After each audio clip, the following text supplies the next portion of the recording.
guys, welcome to Beard's Eye View. This is going to be my spoiler-free review for Red Dead Redemption 2. Yes, no spoilers here. I will be doing a spoiler review. It will be coming in the next couple of days after this one. Obviously that will be all to do with storylines and characters and stuff, but with this, it will mainly be what I thought of the game, the mechanics, and the rough storyline without going into too much detail. Just a rough thought and a star rating. So no spoilers, you'll see that in another video. Red Dead Redemption 2. I mean... woo! What a fucking game, man! What a game! I mean, 2010 was when the last one came out. Ever since then, I wanted more. We had to wait a bloody long time to get to it. But god damn, did Rockstar deliver on this. I mean, good lord, it is amazing. Just every little bit of detail they could have put into this, every little moment they could have put into it, everything they have thought about, and it's just... I could not put it down. It's taken me a long time to get to this review because I've been playing it so much and I wanted to get through it and get a proper feel for it before I made any kind of review about it, but this was a game changer, pun intended. You take control of a character called Arthur in the Dutch Van der Linde gang. This is a prequel game before the event of the first game. So you do get to see John Marston again, and Abigail and Jack, and you get to see Uncle and a few other characters that you've seen before, like Bill Williamson. All part of this gang. It's all about the gang days, and you travel like in your little caravan from like place to place, and obviously carrying on with the missions as you go. And all these characters, they all get their time to shine. They're all little things that you do with the little missions. Dutch, you know, a really good, compelling character. John, still a decent, compelling character. There's a little bit more naivety and youthfulness to him, where he's a little bit more stupid than he is. He's less battle-hardened than he is in the first game. Arthur, you're the character you take control of. A great character. I really enjoyed him. He had so much development. There was so much heart to him, even though he's in a gang that robs and steals and kills and stuff like that. At the start, he's very uncaring. He's kind of just like, whatever, I'll do what I have to, and I will do what I can for the gang. And as time goes on, he's a little bit more, we can't do this, it's not morally right, this kind of stuff is going out of hand, this is getting ridiculous, I don't accept that. And it's his development as a character throughout this entire game is just, it's one of the best I've seen in the game. The graphics. As you've probably seen in the trailers, and any kind of gameplay that you've seen online, it's flawless. Just absolutely stunning. It's beautiful. Just the way that the water is so perfectly moving, the storms that come up, the sunshine, the nighttime, all the animals, the way they move so naturally and freely. Every character just moves absolutely perfectly. Yes, there were some glitches. Of course there was. It's a Rockstar game. There's always some glitches, but they were quite minimal. Out of all the Rockstar games I've played, this is probably the game that's had the minimal amount of glitches for me. There was more in the first one than there was in this one, definitely. The mechanics as well. The horse mechanics, good, real good, solid. They kind of like, it kind of moves slightly around stuff. Not as much as it did in Breath of the Wild, but in this a little bit. But the only thing that kind of annoys me is that sometimes you do kind of like knock into other people with horses and you go flying off your horse, which is really annoying. Or if you go into a town and accidentally knock into someone, you're wanted and being chased out straight away. That got on my fucking nerves. The mechanics for the character, for Arthur, again, really fluent, really natural, everything worked quite nicely. Where they placed each icon and each action on the button system on the PlayStation 4, and I imagine it's the same for the Xbox, it was perfect. I think everything sat where it was meant to sat. It didn't feel like I should be doing this or should be doing that and it's not the right button, or I feel like it should be there. Everything seemed to work quite nicely and naturally. I did, when I was getting used to shooting while I was on the horse, I did struggle originally because I thought I need to keep pressing the X and shoot, and that got annoying, but then you realise that when you go into shooting, your horse tracks onto the other people that you're running with. So that was a nice thing in the mission when I finally realised it, that you could just let go of the X and just focus on shooting, which was a nice touch really. You didn't have to worry about going into a tree or knocking himself over. So that was good. The setting, obviously it's the Old West as it is. I think it was 1899, I think it was set. And it was basically, I think it's called New Hanover, I think the whole town, the area was called. It's just above New Austin. You do get New Austin at some point. Obviously you have to go the way through the game, but that is obviously the original map. But yeah, you get New Hanover, which is massive. It's like 5 times the size of New Austin.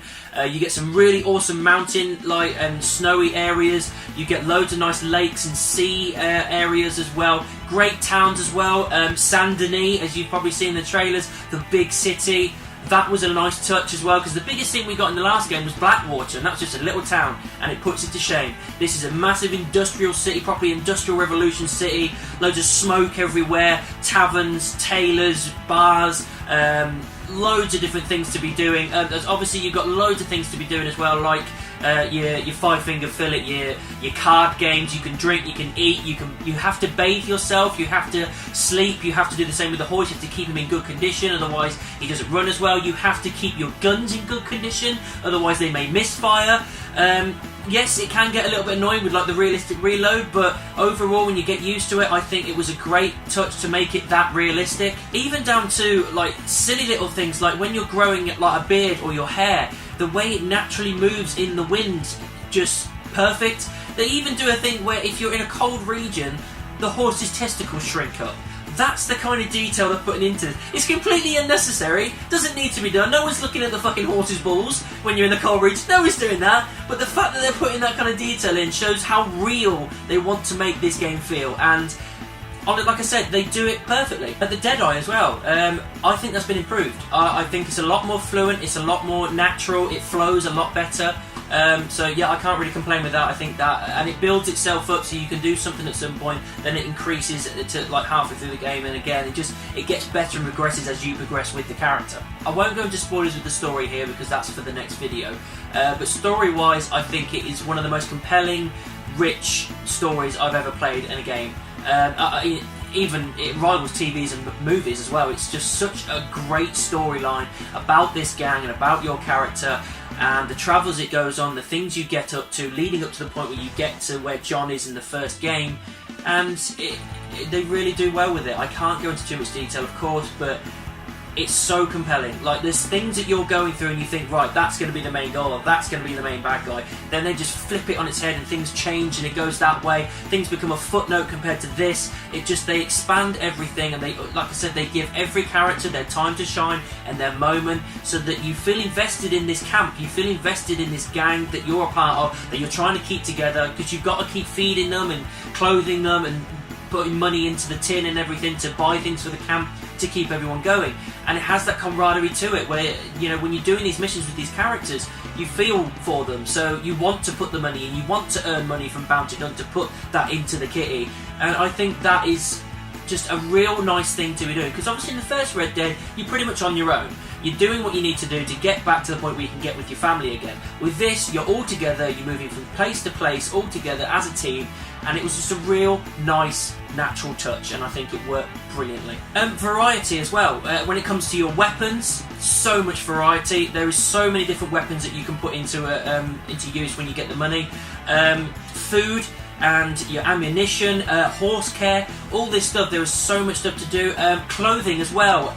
So much clothing. Like, it's not just a full outfit, it's loads of different things: vest tops, shirts, trousers, spurs, boots, hats, coats, jackets, the absolute lot, and in so many different colours as well. There's so much choice. You can literally make Arthur look exactly the way you want him to. I pretty much went for the way I look, slick back hair with a massive beard, but I felt that worked for me as a character, which is another great thing because it gives you your own personal experience of this game.